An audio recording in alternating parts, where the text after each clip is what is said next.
नमस्कार, good morning. स्वागत आहे तुमचं माझ्या चॅनलमध्ये, ज्याचं नाव आहे तनुची दुनिया. तर आज आपण पाहणार आहोत मेथीचे पराठे. तर मी मेथीचे पराठे ही कशा पद्धतीने तयार करते ते तुमच्याशी शेअर करत आहे. तर व्हिडिओ शेवटपर्यंत नक्की पहा. तर याच्यासाठी मी याच्यामध्ये घेतलेले आहे मेथी स्वच्छ करून बारीक धुवून, आणि चॉपरमध्ये मी याला बारीक करून घेतलेली आहे मेथीला. आणि मेथी हे डाळीचं पीठ आहे, आणि अर्धी वाटी डाळीचं पीठ घेतलेलं आहे. 1.5 वाटी मी गव्हाचं पीठ घेतलेलं आहे, आणि अर्धी वाटी थोडंसं ज्वारीचं आणि थोडंसं तांदळाचं पीठ घेतलेलं आहे. तीळ, गरम मसाला, धना पावडर,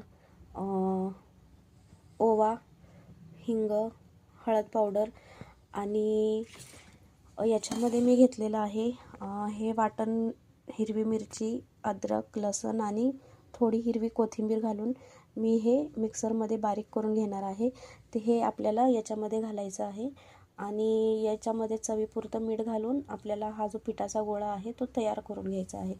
तर तो मी कशा पद्धतीने बनवते ते तुम्हाला सांगते मी. तो स्टे ट्यून. तर जसं की तुम्ही पाहू शकता, मी हिरवी मिरची, कोथिंबीर, आलं लसणाची ही छोटी अशी, म्हणजे जास्त बारीकही नाही, अशी आबडधोबडशी मी पेस्ट अशी तयार करून घेतलेली आहे. आणि आता ही पेस्ट जी आहे ती आपण याच्यामध्ये घालायची आहे, या सगळ्या मिश्रणामध्ये. आणि हे एकजीव करून आता याच्यामध्ये चवीपुरतं मीठ घालून मी याचा पिठाचा मऊसूत असा गोळा तयार करून घेणार आहे. आणि या पिठाला मी 10 ते 15 मिनटं रेस्टसाठी ठेवणार आहे, म्हणजे ते सगळे एकजीव चांगले झाले की पराठ्याला अशी चांगली अशी चव येते. बघू शकता तुम्ही, मी मसाले, पीठ आणि मेथीची भाजी हे सगळं मिश्रण एकत्र चांगलं करून घेतलेलं आहे. तर आता मी याचा मस्त असा पिठाचा गोळा बनवून घेते. मध्ये थोडं थोडं कोमट पाणी घालून आपल्याला घट्ट असा पिठाचा गोळा मळून घ्यायचा आहे.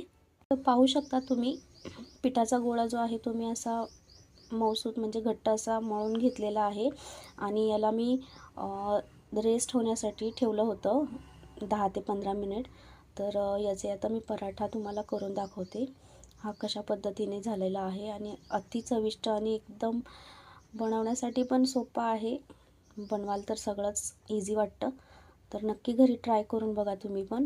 तर मी तुम्हाला याचा पराठा कसा बनवला आहे ते दाखवते. अशा पद्धतीने मेथीचा पराठा हा मी लाटून घेतलेला आहे, आणि मी पॅन जे आहे ते गरम करण्यासाठी ठेवलेलं आहे. तर आता याच्यामध्ये मी हा पराठा घालते. अशा पद्धतीने हा पराठा आपला तयार झालेला आहे. तर तुम्ही घरी नक्की ट्राय करा आणि